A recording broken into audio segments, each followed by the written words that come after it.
खेती में सड़ी गोबर की खाद का बहुत ही महत्व होता है। जैसा कि आप देख सकते हैं, इस खेत में गोबर की खाद फेंकी गई है और उसे बिखेरने का भी काम जो है वो किया जा रहा है।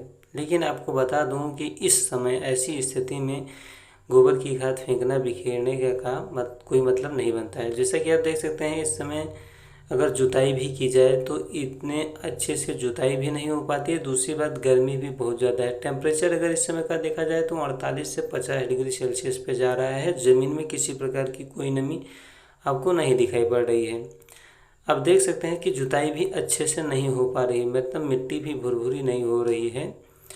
और जब तक अच्छी जुताई नहीं हो सकती है, जब तक नमी नहीं होगी, तब तक अच्छी जुताई नहीं होगी। तो ऐसी स्थितियों में गोबर की खाद फेंकना और उसे बिखेरना बिल्कुल से बेकार है। इसका कोई जो है फ़ायदा नहीं आपको मिलने वाला है। अब ऐसी कठोर मिट्टी में अगर गोबर की खाद फेंक दी जाती है, बिखेर दी जाती है और इसे जुताई भी कर दिया जाता है तो कोई विशेष फ़ायदा नहीं होगा, क्योंकि मिट्टी की तरह धूल में मिल जाएगी और इससे विशेष फ़ायदा नहीं होगा। तो अगर आप गोबर की खाद डाल रहे हैं तो उचित नमी बना करके उसके बाद डालें और बिखेरने के तुरंत बाद जो है जुताई का काम करवा दें और अच्छी से 2 पलटी जुताई करवा दें, गहरी जुताई एक करवा दें तो ज़्यादा बढ़िया होगा। जब तक ये ज़मीन में मिल जाएगी तब तक ही आपको फ़ायदा मिलेगा, वरना ऐसे कंकड़ पत्थर की तरीके से जुताई करवा देने से कोई फ़ायदा आपको नहीं मिलने वाला है।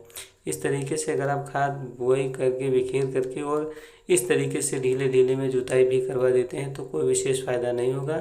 तो आप अपनी खाद को बेकार मत फेंकिए। जब पहली बरसात हो जाए उसके बाद कीजिए, या फिर उचित नमी लगा करके तब आप खाद बिखेरने का काम कीजिएगा।